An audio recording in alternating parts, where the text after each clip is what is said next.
ጤና ይስጥልን ውድ የመረጃ የዩቲዩብ ገጽ ተከታዮችና አድማጮች እንደምን አላችሁ? ለዕለቱ የተመራረጡን አርዕስተ ዜና ወደ እናንተ ይዘን ቀርበናል። በቅድሚያ ዋና ዋና አርዕስተ ዜናዎቹን ነግራችኋለን።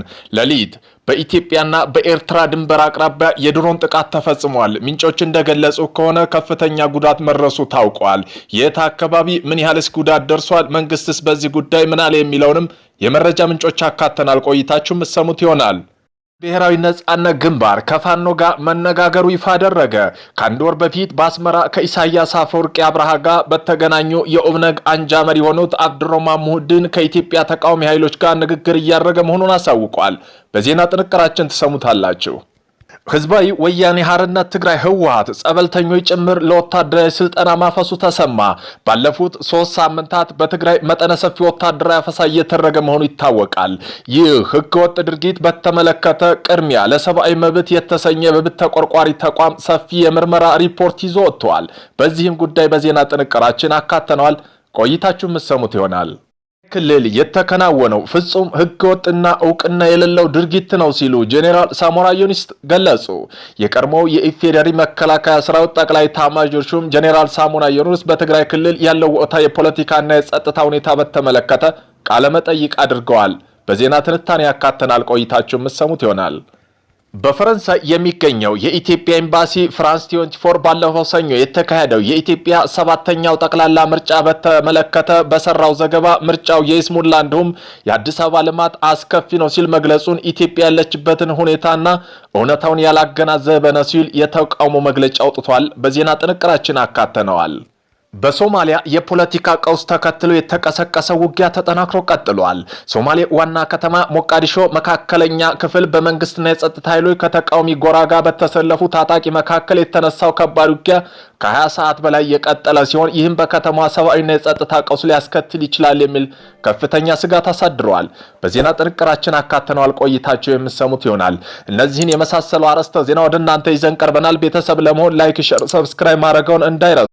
የዜና ትንታኔያችን ስናልፍ ሌሊቱን በኤርትራ ድንበር አቅራቢያ የድሮን ጥቃት ተፈጽሟል። ምንጮች እንደዘገቡ ከሆነ ከኤርትራ ወደ ኢትዮጵያ ሲገቡ በነበሩ 9 ባለተሳቢ ተሽከርካሪዎች ላይ የድሮን ጥቃት መፈጸሙ ተሰምቷል። ተሽከርካሪዎቹ የትራንስ ኢትዮጵያ ንብረት እንደነበሩ የተጠቆመ ሲሆን ከኤርትራ ወደ ኢትዮጵያ ትግራይ ክልል ገመሃሎ ሽራሮ ገብተው ከቆሙ 24 ሰዓት አልፏቸዋል ተብሏል። የጦር መሳሪያ ሳይጭኑ እንዳልቀረ ተጠቁሟል። ለዚህም ማረጋገጫ የተባለው ትናንት ሌሊቱን የድሮን ጥቃት ሲፈጠር ለሰዓት የቆየና አካባቢ ያናወጠ ፍንዳታ ታይቷል ተሰምቷል ሲሉ ምንጮች መስክረዋል። በሽራሮና ገመሃሎ የህወሓት አርሚ የሻዕቢያ ኃይሎች እንደሚንቀሳቀሱ በአካባቢው ድብቅ የጦር መሳሪያ መጋዘን እንዳዘጋጀ ተጠቁሟል። መረጃው እንደሚያመለክተው ከሆነ የትግራይ መረጃ ምንጮች አሽከርካሪው ከመኪና ውጭ ስለነበረው ከሞት መትረፋቸውን ገልጸዋል። ከአንድ ወር በፊት በአስመራ ከኢሳያስ አፈወርቂ ጋር የተገናኙት የኦብነግ አንጃ መሪ የሆኑት አብዱራህማን ሙህዲን ከኢትዮጵያ ተቃዋሚ ኃይሎች ጋር ንግግር እያደረገ መሆኑን አሳወቀ። አፍሪካ ኢንተለጀንስ ትናንት ባወጣው ዘገባ ከሰላማዊ ትግል ራሱን ያገለለው የኦብነግ አንጃ ከኢትዮጵያ ተቃዋሚና አማጺ ኃይሎች ጋር ጥምረት እንዲፈጥር ከግብጽና ከኤርትራ መንግስት ጫና እየተደረገባቸው መሆኑን ዘግቧል። የኢትዮጵያ ተቃዋሚ ኃይሎች በጋራ እየተሰባሰቡ መሆኑ የጠቀሰው ዘገባው ከሚሰባሰቡት ኃይሎች መካከል ኦብነግ አንዱ ነው ብሏል። እንደ ፋኖ ህወሓትና ኦነግ ሸኔ ካሉ ኃይሎች ጋር ጥምረት መፍጠራቸው በአፍሪካ ኢንተለጀንስ የተጠየቁት የቡድኑ መሪ አብዱራህማን ሙህዲን ጥምረቱ የመፍጠር ደረጃ ላይ ባንደርስም ከፋኖ ሆነ ከሌሎች ኃይሎች ጋር ተነጋግረናል ብለዋል። ለመስራትም ዝግጁ ነን፣ ነገር ግን ውጤቱ የመጨረሻ ደረጃ ላይ አልደረሰም በማለት ወስነዋል። አፍሪካ ኢንተለጀንስ እንደዘገባው ከሆነ የኦነግ አንጃ ከሌሎች ኃይሎች ጋር ትብብር እንዲፈጥር በሱዳን፣ ኤርትራ፣ ግብጽ መንግስት ጫፍ እንደተደረገበትና በቅርቡ በአስመራ በፖርት ሱዳን ስብሰባ ማድረጋቸውን ጠቅሷል። ህዝባዊ ወያኔ ሓርነት ትግራይ ህወሓት ጸበልተኞች ጭምር ለወታደራዊ ስልጠና ማፈሱ ተሰማ። ተቋሙ እንደሚለው ከሆነ በክልሉ እየተፈጸመ ያለው የግዳጅ ወታደራዊ አፈሳ ከ3 ወር በፊት በሰሜን ምዕራብ ዞን የተጀመረ ሲሆን አሁን ግን ድርጊቱ በመላው ትግራይ የተስፋፋ መምጣቱን ጠቅሷል። አፈሳው በዋናነት 3 አካላት ላይ ያነጣጠረ ነው የሚለው ሪፖርቱ እነሱም ከዚህ ቀደም የቲዲኤፍ አባል የነበሩ በሰሜን ጦርነቱ ወቅት ለጦርነት የቤተሰብ አባሎቻቸው ያላዋጡ እንዲሁም በወርቅ ማውጫ ስፍራዎች ላይ በባህላዊ መንገድ ወርቅ በማውጣት የሚተዳደሩ ወጣቶች ያነጣጠረ ነው ተብሏል። ነገር ግን ከነዚህ 3 አካላት በተጨማሪም በገበያና በመዝናኛ ቦታ የሚገኙ ወጣቶች በክልሉ የጸጥታ አካላት ታፍሰው ወደ ወታደራዊ ካምፕ መወሰዳቸው ዘርዝረዋል። ተቋሙ ከዚህ ሪፖርት ላይ አንድ አነጋጋሪ ጉዳይ አንስተዋል። ይሄው አክሎም በህወሓት ተባባሪ እየተፈጸመ ያለ ግዳጅ ወታደራዊ አፈሳ የታፈሱ ጸበልተኞች አሉ መባሉ ነው። ወጣቶች በጸበል ቦታ ከመዝናኛና ቤቲንግ ቤቶች በጸጥታ ኃይሎች ተይዘው ተወስደዋል ብለዋል። በትግራይ እየተከናወነ ያለው ፍጹም ህገወጥና እውቅነት የሌለው ድርጊት ነው ሲሉ ጀነራል ሳሞራ የኑስ ገለጹ። የቀድሞ የኢፌዴሪ መከላከያ ሰራዊት ጠቅላይ ኤታማዦር ሹም ጀነራል ሳሞራ የኑስ በትግራይ ክልል ያለው ወቅታዊና የፖለቲካ የጸጥታ ሁኔታ በተመለከተ ቃለ መጠይቅ አድርገዋል። ጀነራሉ እንደሚሉ ከሆነ ከኢትዮጵያ ብሮድካስት ኮርፖሬሽን ኢቢሲ ትግረኛ ክፍል ባደረጉ ቃለ ምልልስ በክልሉ ህወሓትና አቶ መለስ ዜናውን ተገን በማድረግ የሚከወን እንቅስቃሴ ሊቆም እንደሚገባ ገልጸዋል። በትግራይ ክልል የተቋቋመው ጊዜያዊ አስተዳደር አፍርሶ የራስ አስተዳደር አዋቅሮ የሚለው አካሄድ የተቃወሙት ጀነራል ሳሞራ የኑስ ድርጊቱ ፍጹም ህገወጥና እውቅና የሌለው መሆኑን አስታውቀዋል። ይህ ቡድን በአክሱም ከተማ ተሰብስቦ ያደረገው ውሳኔ ህጋዊነት የጎደለው መንግስት ምስረታ ሲሉ የገለጹት ጀነራሉ መጀመሪያ በአቶ ጌታቸው ረዳ በመቀጠም ሌተናል ጀነራል ታደሰ ወረደ የሚመራው ጊዜያዊ አስተዳደር ስራ እንዳይሰሩና ህዝቡን ወደ ምርጫ እንዳይወስዱ እንቅፋት ሲፈጥሩባቸው መቆየቱን በመጨረሻ ማህተምና የአሰራር መስሪያ በመቀማት የማባረር ተግባር መፈጸሙን ተናግረዋል። የክልሉ ፖለቲከኞች ዋና ዓላማ ስልጣን ብቻ መሆኑን ይህ ስልጣን የሚፈልጉ ከተጠያቂነት ለማምለጥ እንደሆነ በገለጹት ጀነራሉ የፌደራል መንግስት ጉዳዩን በትዕግስትና በሰላም መንገድ እያየው ያለው አካሄድ አድንቀዋል። የፕሪቶሪያው የሰላም ስምምነት በተፈረመበት ወቅት የትግራይ ህዝቦች ከፍተኛ ደስታ የገለጹ ቢሆንም ክልሉ ያሉ ፖለቲከኞች ግን ወደ ስልጣን ሽሚያ ማምራታቸው ጀነራሉ ጠቁመዋል። በአሁኑ ወቅት በክልሉ እየተካሄደ ስላለው የወጣቶች አፈሳ ሲያብራሩ ድርጊቱ ከሻቢያ የድሮ ትግል ስትራቴጂ የተቀዳ መሆኑን ሻቢያ ኢትዮጵያ የማታራመስ ስትራቴጂውን እንዳልቀየረ ገልጸዋል። ከፌደራል መንግስት በጀት እየወሰደ መንግስትን ጠላት ብሎ መፈረጅ ስህተት መሆኑን የጠቀሱት ጀነራል ሳሞራ የክልሉ አመራሮች ከምርጫ በኋላ መንግስት ይወጋናል የሚል ፕሮፓጋንዳ ለወጣቶች አፈሳ እየተጠቀሙበት እንደሚገኝና በአንጻሩ መንግስት ጉዳዩ በጦርነት ለመፍታት ፍላጎት እንደሌለው ገልጸዋል። ጀነራል ሳሞራ የኑስ ለትግራይ ህዝብና ለወላጆቻቸው ባቀረቡት ጥሪም የወላጆቻቸው ስጋት የሆነ ወጣቶች አፈሳ ለመግታት ወላጆች ተደራጅተው ሊቃወሙትና ልጆቻቸውን አንሰጥም ብለው ሊታገሉት እንደሚገባ አሳስበዋል። ምርጫው በተካሄደበት በዚህ ወቅት የትግራይ ህዝብን እንዳይመረጥ መከልከል እንደሌለበት በመረጠው መሪ መተዳደር መብት ሊከበርለት እንደሚገባ በመግለጽ ህዝቡ ዋና ዋስትና ራሱ ህዝቡ ብቻ መሆኑን አሳስበዋል። በፈረንሳይ የሚገኘው የኢትዮጵያ ኤምባሲ ፍራንስ 24 ባለፈው ሰኞ የተካሄደ የኢትዮጵያ 7ኛው ጠቅላላ ምርጫ በተመለከተ በሰራው ዘገባ ምርጫው የስሙላ እንደውም የአዲስ አበባ ልማት አስከፊ ነው ሲል መግለጹን ኢትዮጵያ ያለችበትን ሁኔታ እውነታ ያላገናዘበ ነው ሲል ተቃውሞ መግለጫ አውጥቷል። ኤምባሲው ፍራንስ 24 የቴሌቪዥን ጣቢያ ከሳባኒያ ፕላኔል ከተባለ እንግዳ ጋር ባደረገው ቃለ መጠይቅ የቀረቡ ሐሳቦች አሳሳችና ወገንተኛ የተሞላባቸው ትችቶች ናቸው በማለት በጽኑ እንደሚቃወም አስታውቋል። ኤምባሲው ባወጣው መግለጫ የጣቢያው ዘገባ የሀገሪቱን ነባራዊ እውነታ ሆኖ የመንግስት ሰፊ ጥረቶች የማያንጸባርቅ አሳሳይ ትርክት ነው ሲል ፈርጆታል።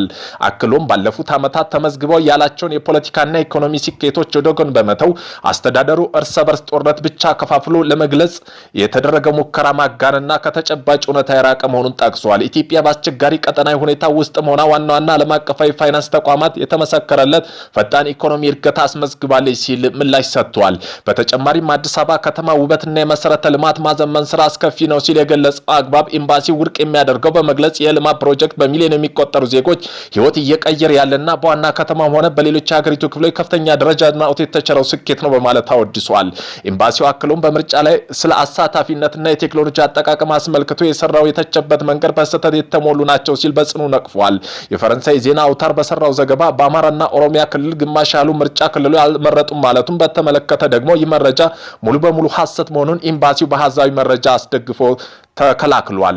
ለአብነትም በአማራ ክልል 138 ምርጫ ክልል 8 ብቻ አለመካሄዱን በመጥቀስ ይህም በክልሉ አጠቃላይ ቁጥር 6% ብቻ መሆኑን አመላክተዋል።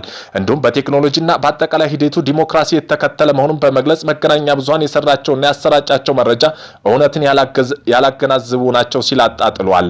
በምርጫ በተለይ ዲሞክራሲ ምህዳር መስፋትና መገናኛ ብዙሃን ተሳትፎ ዙሪያ የስሙላ እንደነበር በዘገባው መጥቀሱን ያወሳው መግለጫው የተመራጭ የሲቪል ማህበራት ፖለቲከኛ ፓርቲ ተወካይ ታዛቢ የሚዲያ ብዛት እንደሚዘግቡ ጋዜጠኞች ቁጥር እንዲሁም በአጠቃላይ ምርጫ ላይ ያሉ ቁጥሮችን በመጥቀስ ውድቅ አድርጎታል።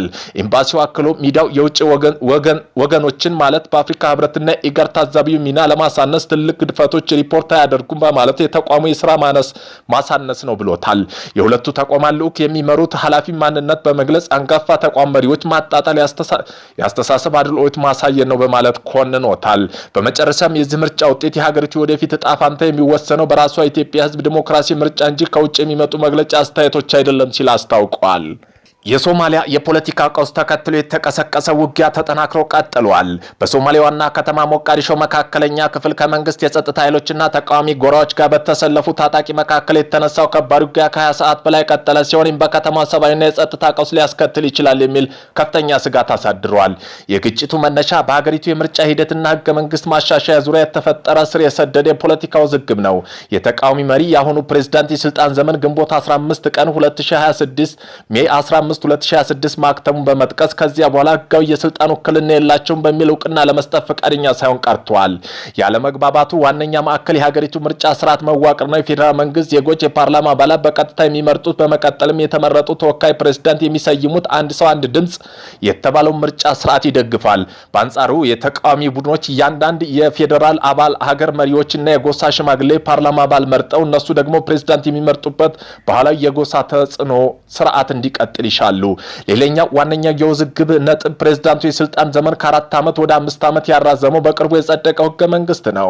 በርካታ ተቃዋሚ መሪዎች የፌዴራል አባል ሀገራት አዲሱን ህገ መንግስት ህጋዊ አጠቃላይ የጸደቀበት ሂደት ጥያቄ ውስጥ በመክተት ውድቅ አድርገውታል።